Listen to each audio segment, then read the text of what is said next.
Look at all you jumping on the bandwagon. God. Steve, this morning after shoot around, Steph said he'll be on a minutes of 24 to 28. He doesn't like minutes restrictions, but is that what you're aiming for? At least this first. Yeah. Yeah. We'll play him in shorter bursts. 4 to 6 minute bursts, and try to keep him under 30. We'll definitely keep him under 30, and the idea is kind of 24 to 28. But we'd like to to have him finish the game, to give us the best chance to win. So we'll keep a close eye on him. I'll be talking with Rick during the game. If Rick sees anything, he'll let me know. But those are the numbers we're looking at. Amber Lee with KTVU over here.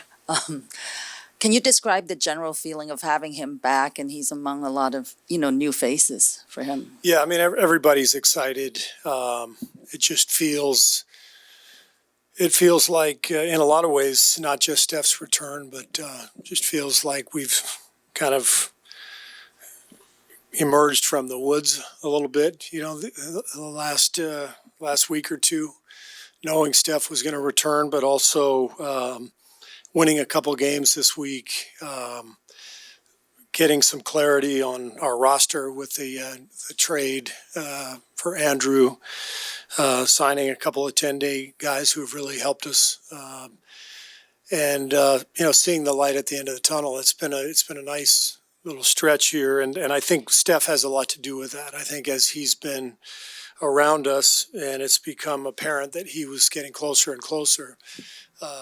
The impact he makes on us is that he just, he gets everybody excited, and I think tonight we're all thrilled for him more than anything, just because he's put in so much work. But we're all excited to see him out on the floor again. Hi, Steve.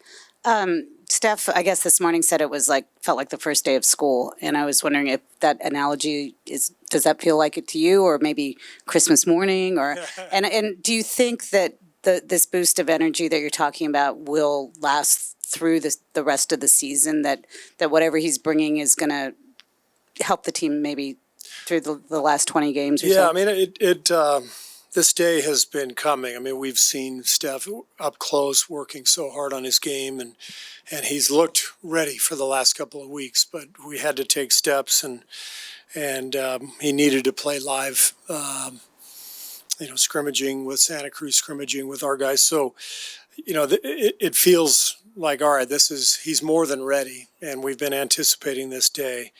I think for him, he'll settle in pretty quickly. I know he's going to be nervous, but I know he'll settle in quickly because this is what he does, and this is where he's most comfortable. And I do think there will be a sense of energy and enthusiasm the rest of the season, because to me, this is sort of the beginning of next season in a lot of ways. And I think we're all starting to get some clarity as far as what our team's going to look like.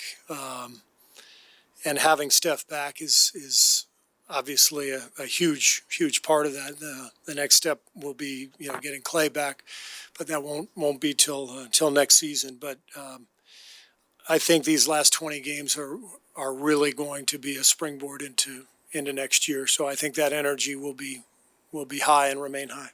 Flipping quickly to another player, this is Draymond's now his fourth straight missed game with the knee. This is obviously a marquee game that you would expect him to want to play in. Is there anything concerning going on with that knee? Not really. It's more just something that's been nagging him, and I know he would have loved to have played tonight, but training staff just doesn't feel comfortable putting him out there yet. So we're hoping, the next couple of days everything clears up. It's just kind of a tweak in his knee, but he had an MRI. Everything was fine, no structural damage or anything. It's just been bothersome, and we're being careful. Steve, Michael Grange from Sportsnet. What are your thoughts seeing the Raptors on the floor, and how they've been able to manage, even being quite a different team than they were last time you saw them here? Yeah, well, they've they've had a great season. I think they've carried over the confidence that comes from winning a title. Even losing Kawhi, you see the confidence that everybody else has. And we experienced something similar, in 15, 16.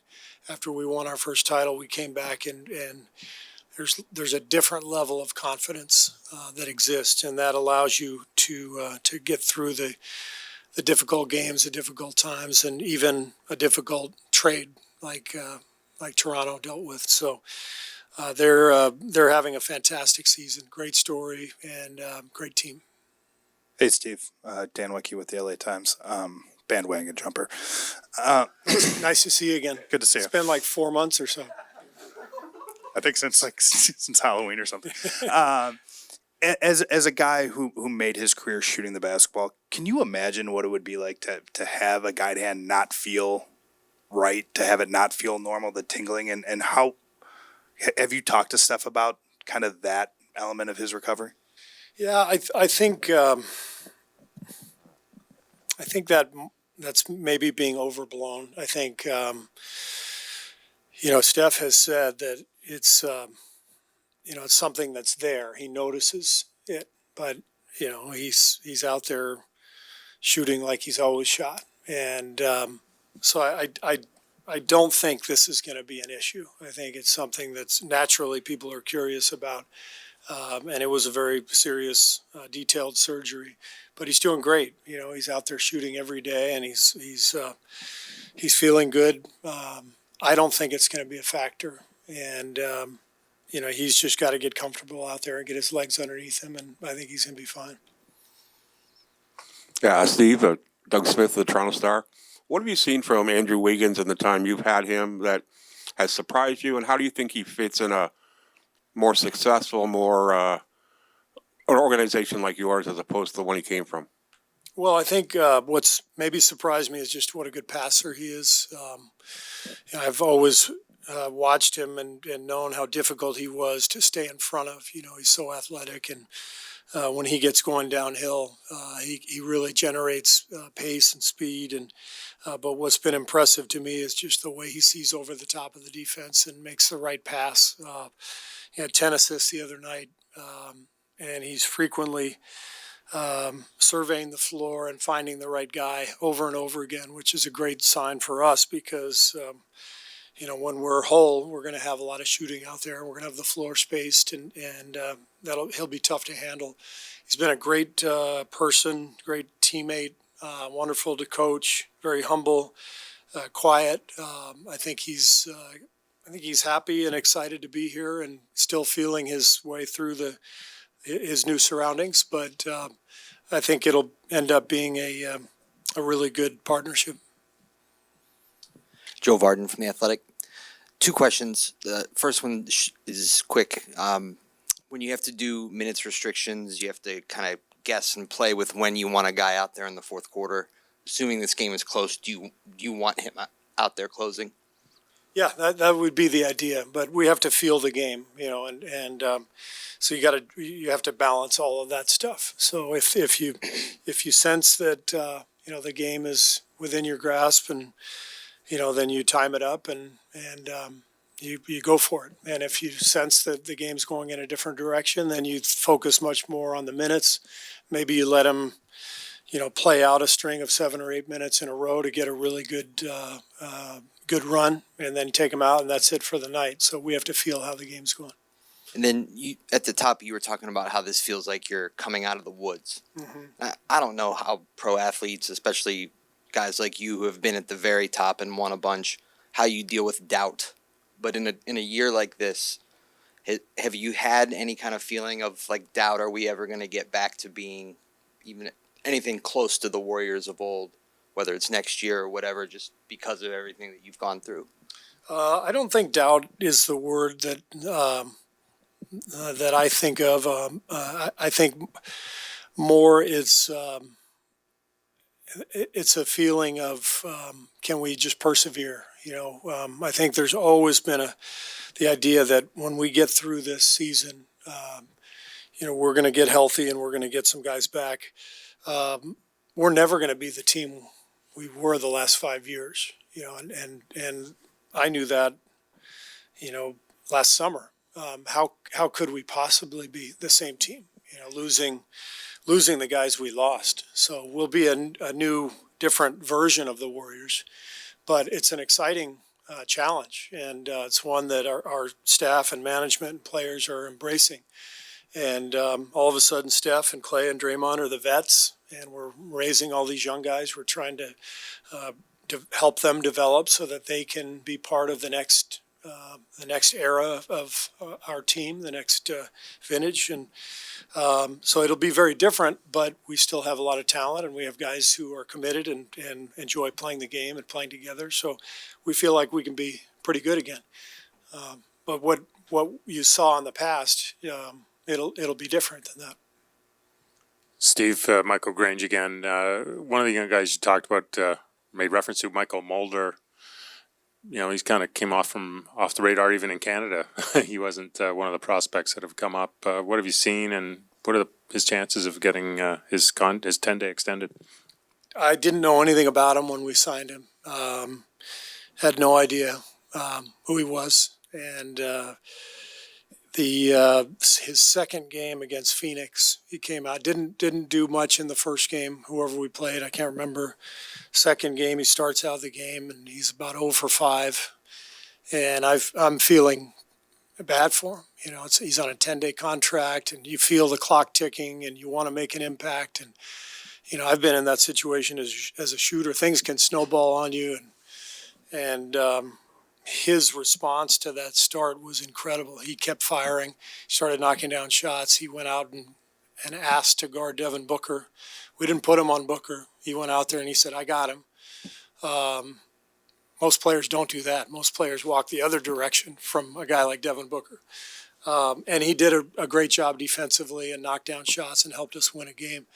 And he's played well the last couple games as well. So we appreciate not only his game, his shooting, his defense, but his toughness and his resilience. And I think some of that comes from the fact that he's had to fight for everything. He's never really been given anything. He's had to earn everything. And we are all really, really impressed. Steve, I know you made the joke about the bandwagon earlier, but I've been here. I you see me though, right? Yeah, for sure. But is it are you feeling the buzz right now with everyone around, and is that kind of bring a sense of normalcy, considering that you guys are one of the most covered teams over your first 5 years here? It doesn't feel normal right now. I'm wondering why everybody is here right now. So I had to remind myself when I walked in. I saw everyone. I was like, oh yeah, Steph's coming back. That's why. So it doesn't feel normal yet, but I'm sure it will. Unless you guys all leave after Steph's first game, because we're still in last place.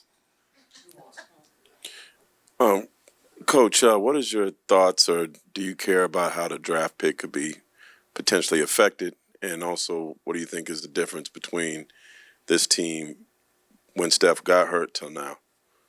We never talk about the draft pick. We've tried to win every single game. We haven't been successful at that, but we've tried. And this is sort of probably the third different version of the Warriors in this season. And so it's been a real challenge to try to find kind of an identity and to get some traction. But I feel like we're building something, and we've got something, and our young guys are playing so much better. You look at Jordan Poole over the last 10 games compared to the first 50, dramatic improvement. Eric Paschall playing at a really high level, Marquise. So it's really exciting to see these young guys coming along, and that's why I talked about what I mentioned to Ann earlier, just about this feeling like, this is the beginning of something, not the end of something. That's a palpable feeling in our locker room. Everybody's excited, and way more excited than we should be for a team that's 14 and 46. 47? 48. Wow. The PR spin never stops. Winkler would have had it like that. I should ask about Looney. He had that really nice Yeah. game at Phoenix, and I think this is 3 straight miss now with hip soreness. Yeah, I mean that's a concern, and we'll have an update tomorrow. He had some momentum, and he was playing really well for us, and so this is a bump in the road, hopefully, but we'll have an update tomorrow when he has a chance to be evaluated by our doctors tonight.